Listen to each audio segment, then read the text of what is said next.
Good afternoon.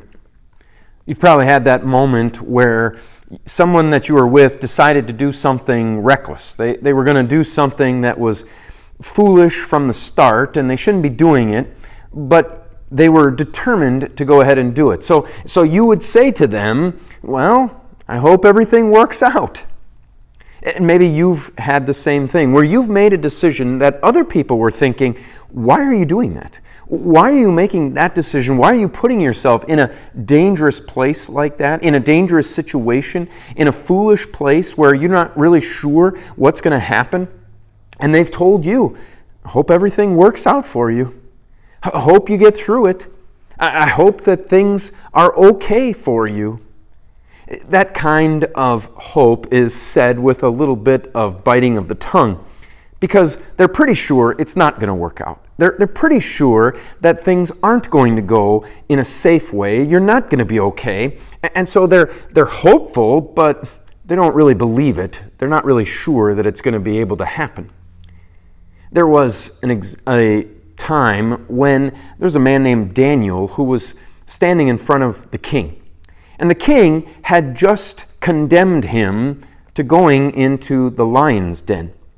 Now, Daniel was getting put in that lion's den for not a good reason. He refused to worship the king and the statue that the king had made.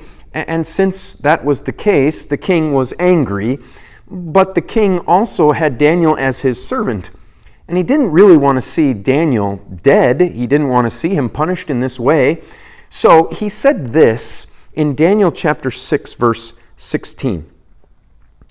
Then the king gave the order, and Daniel was brought and thrown into the lion's den.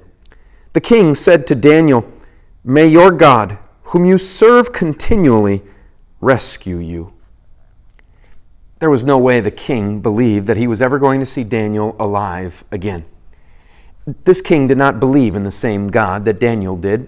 And so he knew man versus lions isn't going to end well overnight for the man.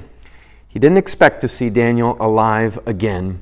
But he was saying this in a hopeful way, putting it on Daniel and his God. And the God that Daniel worshipped is the same God that you and I know.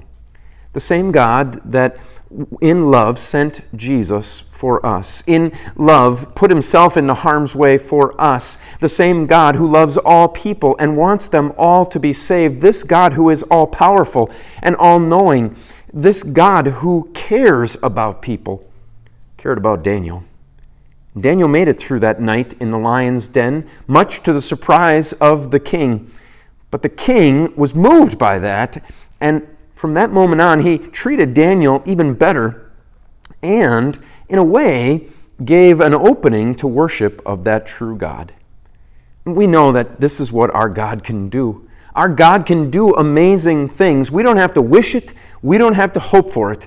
We don't put him to the test. But we know that God has already done the greatest thing for us. Not saved us from a lion's den, not saved us from doing something foolish, but he saved us eternally. He saved you eternally through his Son, Jesus. Until we see each other again, the Lord's blessings on your day.